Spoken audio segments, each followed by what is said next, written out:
نہیں ہے میرا،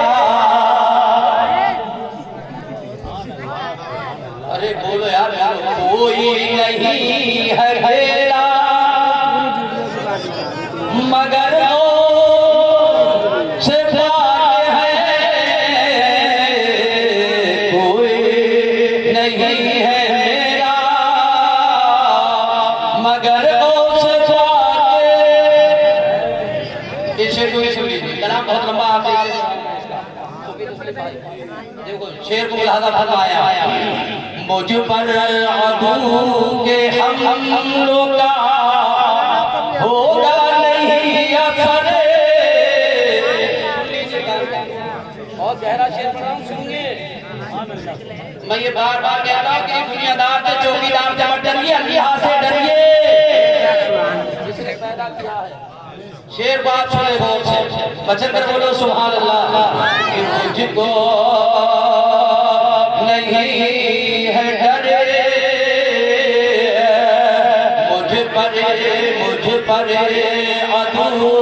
کے حملوں کا ہوگا نہیں اثر،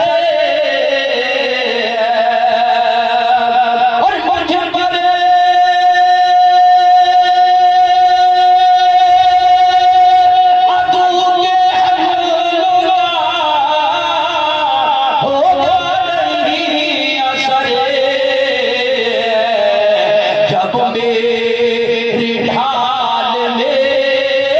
آئے، جب میری ڈھال میرے پر غوث پاک ہے، دودھ مدمہ کے بلد آباد سے صلی اللہ علیہ وسلم صلی اللہ علیہ وسلم سلام علیکہ یا رسول اللہ، حدیث علی ملت اسلامیہ وحبرات سرکار سے جتنا کو سیادم حلال کو سیادم رضی اللہ تعالیٰ عنہ کی جنگل میں ہمارا فادر ہے، ہمارا اٹھنا بھی وہ سیادم دیکھ رہے ہیں، ہمارا بیٹھنا بھی وہ سیادم دیکھ رہے ہیں، ہم سبحان اللہ کہہ رہے ہیں وہ سیادم یہ بھی دیکھ رہے ہیں، ہم مسکرا رہے ہیں وہ سیادم یہ بھی دیکھ رہے ہیں، ہم کیا حرکت کر رہے ہیں وہ سیادم یہ بھی دیکھ رہے ہیں، ہم کسی کو دیکھے نہ دیکھے مگر اس کا جلسہ ہے، جس کے جلسے میں ہم آئے ہیں، جس کے جلسے میں ہم بیٹھے ہیں، وہ سرکار وہ سیادم رضی اللہ تعالیٰ عنہ ہماری ہر حرکت کو دیکھ رہے ہیں کہ میرے دیوانے، میرے عاشق، میرے چاہنے والے،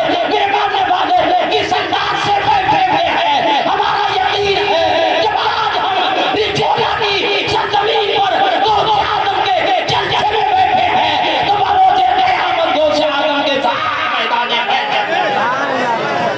نعرہ تکبیر، بلند آواز سے نعرہ لگائیے، نعرہ تکبیر، نعرہ رسالت، رسالت اعلیٰ حضرت، فیضان غوث اعظم، فیضان اولیاء کرام، سرزمین رچھوڑا، نوجوان کمیٹی، نعرہ تکبیر، نعرہ رسالت، زندہ باد، زندہ باد، زندہ باد۔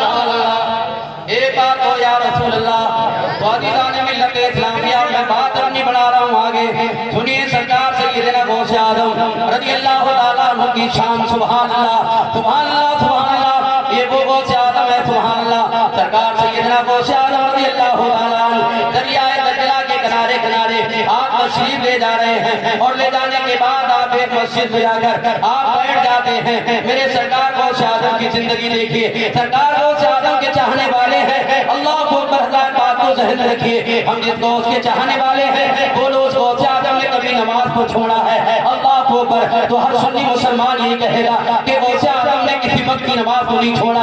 ہم جس غوث کے چاہنے والے ہیں، ہم آپ سے پوچھے بتاؤ کیا غوث اعظم نے اپنے چہرے پر داڑھی نہیں رکھی تھی؟ تو ہر غوث کا دیوانہ قادری یہی کہے گا ہمارے غوث اعظم کے داڑھی تھی، تو یہ وہ غوث اعظم ہے، سبحان اللہ، صبح و شام اللہ پر اللہ کی تسبیح بیان کرتے تھے، سبحان اللہ، یہ وہ سرکار غوث اعظم ہے، اللہ پر جن کا پیٹ اللہ پر بالکل ہڈیوں سے مل چکا تھا۔ میرے سرکار غوث اعظم کی شان کو دیکھیے، مسجد پہ جا کے سیدنا سردار غوث اعظم رضی اللہ تعالیٰ عنہ بیٹھ جاتے ہیں، اذان ہوتی ہے ظہر کی اذان ہونے کے بعد میں لوگ نماز سے فارغ ہوتے ہیں، ایک انسان آتا ہے وہ بھی نماز کو پڑھتا ہے، اور پڑھنے کے بعد نماز پڑھ کے وہی مسجد میں بیٹھ جاتا ہے، اس کے پاس میں تھوڑا سا کھانا ہے، گرم گرم کباب ہے، مسجد میں بیٹھ جاتا ہے اور بیٹھنے کے بعد نیت کر لیتا ہے. نیت کرنے کے بعد میں کھانا کھانا شروع کر دیتا ہے. اللہ اکبر جیسے کبابوں کو کھولتا ہے جب کبابوں کی خوشبو اللہ اکبر مہک جاتی ہے. سرکار سے کتنا غوث اعظم وہاں بیٹھے ہوئے ہیں, مسجد کے کونے میں بیٹھے ہوئے ہیں. جب اس کی نظر پڑی ہے تو کہتا ہے سرکار آپ بھی کھانا کھا لیجئے. اللہ اکبر اللہ اکبر. سرکار غوث اعظم تشریف لاتے ہیں. مختصر جملوں میں سنیے, بات بہت لمبی مگر شارٹ میں سنیے.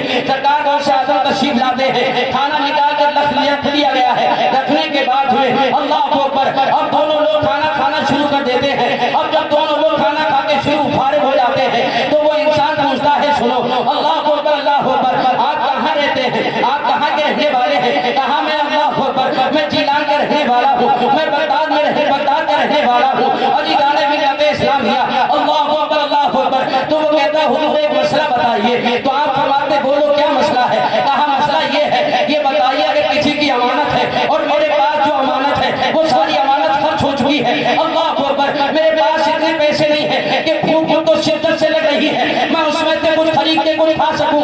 اللہ اکبر آپ فرماتے مسئلہ بولو کیا ہے. کہا حضور میں جب بغداد سے چلا تھا, جب جیلان سے میں چلا تھا تو جیلان میں رہنے والی ایک سادات گھرانے کی ایک نقاب پوش خاتون ہے, اس نے کچھ مجھ کو دینار دیے تھے اور دینار دینے کے بعد میں کہا تھا ہمارا بیٹا تم کو عبد القادر کہیں مل جائے تو یہ دینار اس بچے کو جا کر دے دینا. حضرات غور کیجیے اللہ اکبر اللہ اکبر. وہ کہتا ہے کہ میں چلا اور چلنے کے بعد میرے پاس بھی پیسے تھے, میرے پاس بھی کافی ساز و سامان تھا. سرکار وہ ختم ہو چکا ہے مگر وہی دینار بچے ہوئے تھے. میں نے انہیں سے کھانا خریدا ہے اور خریدنے کے بعد کھانا کھا رہا ہوں. یہ بتائیے سرکار کیا یہ کھانا میرے لیے جائز ہے. غوث اعظم فرماتے ہیں ہاں تمہارے لیے جائز ہے. دیکھو تو ذرا میرے دوست کی شان دیکھو, کسی کا دل نہیں توڑتے ہیں, کسی کو مجبوری کرتے ہیں, پہلے کھلا دیتے ہیں اور بعد میں کہتے ہیں کہ ہاں کھانا جائز ہے. تو آپ وہ پوچھتا ہے حضور یہ بتائیے کہ اس کو آپ نے دیکھا ہے.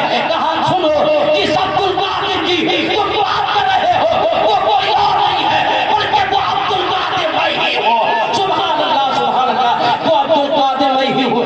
تو کہتا حضور مجھے معاف کر دیجئے سرکار, میں نے مسئلہ پوچھا آپ نے بعد میں بتایا. تو غوث اعظم فرماتے سنو میں نے اس لیے تمہیں اس وقت نہیں بتایا, اگر میں کہہ دیتا کہ ہاں یہ جائز نہیں ہے تو تمہیں بھوک لگی تھی تو کھلا رہے اور بعد میں بولو, ارے بولو بعد میں بتا رہے ہیں, پہلے کھلا رہے ہیں بعد میں بتا رہے ہیں. واہ غوث اعظم سبحان اللہ سبحان اللہ. یہ سیدنا سرکار غوث اعظم ہے. اب بات آگے بڑھتی ہے, چلیے سبحان اللہ سبحان اللہ. سرکار سیدنا غوث اعظم رضی اللہ تعالیٰ عنہ کی بارگاہ کا ایک فقیر ہے, ایک درویش ہے, غوث اعظم کی چوکھٹ پہ پڑا رہتا ہے.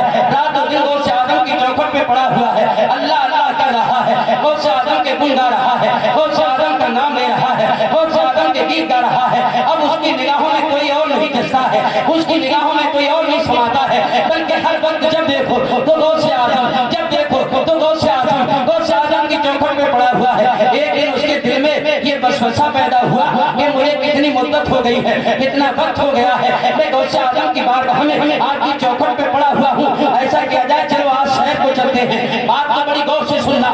عزیزان ملت اسلامیہ سوچتا ہے اللہ والا, وہ فقیر وہ درویش یہ دل میں خیال کرتا ہے چلو اب ایسا ہے سیر کی جائے. جب سیر کے لیے نکلتا ہے تو ایک بادشاہ کی نئی نویلی بیٹی, بڑا حسین و جمیل بیٹی ہے, غرفہ اللہ اکبر. عزیزان ملت اسلامیہ وہ اپنے کمرے میں بیٹھ کر اور وہ سیر کر رہی ہے. کیا سیر کر رہی ہے کہ ایک درویش جا رہا ہے, ایک فقیر جا رہا ہے, اس کو وہ دیکھتی ہے. اس اللہ والے کی جب نظر پڑتی ہے اس کا چہرہ بڑا حسین و جمیل ہے, بڑی خوبصورت بیٹی ہے بادشاہ کی. اس اللہ والے کا اللہ اکبر دل فریفتہ ہو جاتا ہے. غوث اعظم کی بارگاہ میں آتا ہے اور کہتا سرکار میں آپ کے در کا فقیر ہوں, سرکار میں آپ کے در کا غلام ہوں, سرکار مجھے کچھ نہیں چاہیے, جہاں میرا دل اب پہنچ چکا ہے سرکار مجھ کو وہ حسین و جمیل بچی چاہیے. اے آقا اگر ایسا ہو گیا تو یہ ساتھ اپنا سر قلم کر دے گا, آپ کی بارگاہ میں اپنے سر کا نذرانہ پیش کر دے گا. عزیزان ملت اسلامیہ یہ کون ہے؟ غوث اعظم کا خادم ہے, غوث اعظم کے در کا گدا ہے. اے اللہ اکبر, یہ بھی اپنے قد کا ایک درویش ہے جو میرے غوث کی چوکھٹ پہ پڑا ہوا ہے.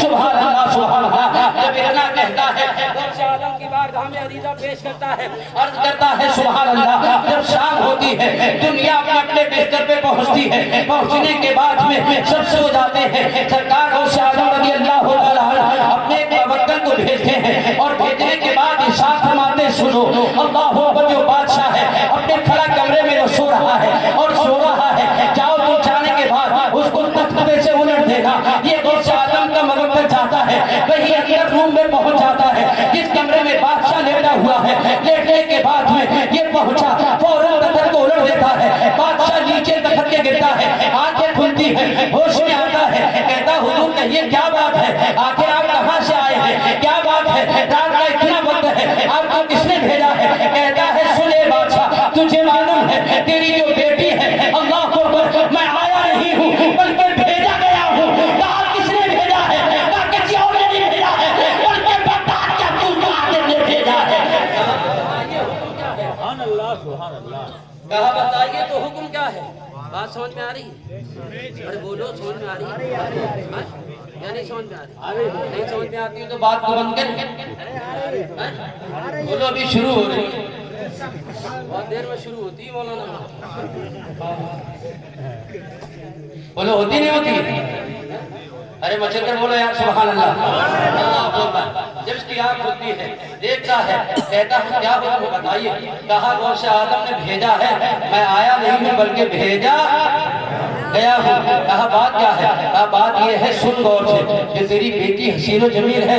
کہا ہاں. کہا اس کا رشتہ جو غوث اعظم کے در کا ایک فقیر ہے تو اس کے ساتھ کر دے. سبحان اللہ. دیکھو وقت کا بادشاہ کیا کہتا ہے، اے آنے والے سن لے، غوث اعظم کے در کا گلا سن لے. ارے یہ تو میری ایک نور نظر ہے، تو غوث اعظم کی بات کرتا ہے. اگر ایک نہیں 1000 ہوتی تو میں میرے غوث کے نام پہ ایک ایک کر کے سب کو میں سبحان اللہ ساتھ عزت کے گھر سے بہا دیتا.